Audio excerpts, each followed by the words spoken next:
think there's an important role for organizations like the Women's Leadership Institute of Utah here in our state, because we continue to see that equity among women in the workplace is an issue and something that we're all working on.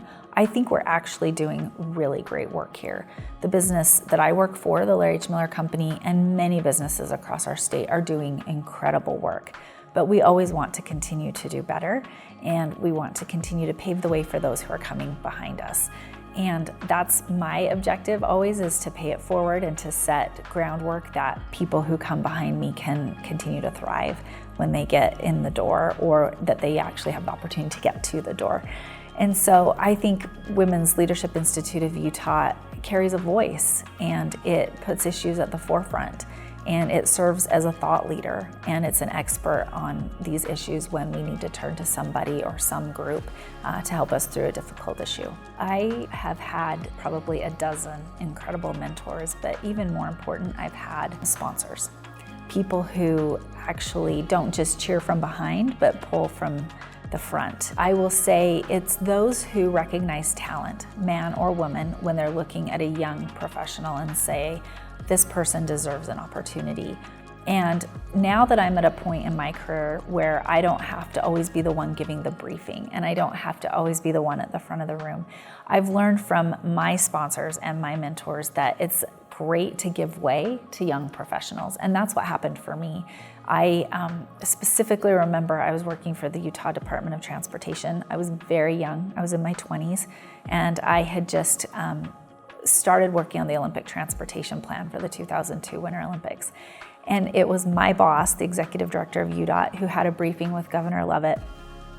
And instead of going up and giving the briefing on my project, he invited me to come and give that presentation in the governor's office.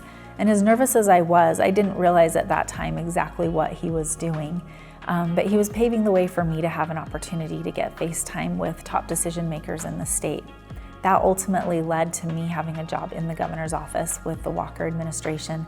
And I'll forever be grateful for a man who saw talent, even though I was very young and probably a lot inexperienced, gave me the floor and gave me an audience. And so I think those opportunities are really important as we look at upcoming talent, that we also open the door and share the floor so that they can build a network and be seen. And that's our role as leaders, to help guide and mentor and navigate if a mistake is made, and celebrate if a mistake is made, and even cheer louder when they are successful. And so I think there's a lot of great reward for us to then look at people as an opportunity to continue to develop and thrive.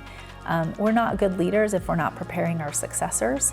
We're not good leaders if we're not leaving the organization better than we found it. And we're certainly not good leaders if we're not paying forward all of the opportunities we've been given to the next generation. Connection leads to purpose. And so one of the things we work on at the Larry H. Miller Company is not just the diversity and the inclusion, but really the belonging part of that. And I think that's what's given to us through Women's Leadership Institute, is it's not just the curriculum or the report, but it's coming together and feeling a sense of belonging. I have a place here, I have a role here, I'm wanted, I'm needed.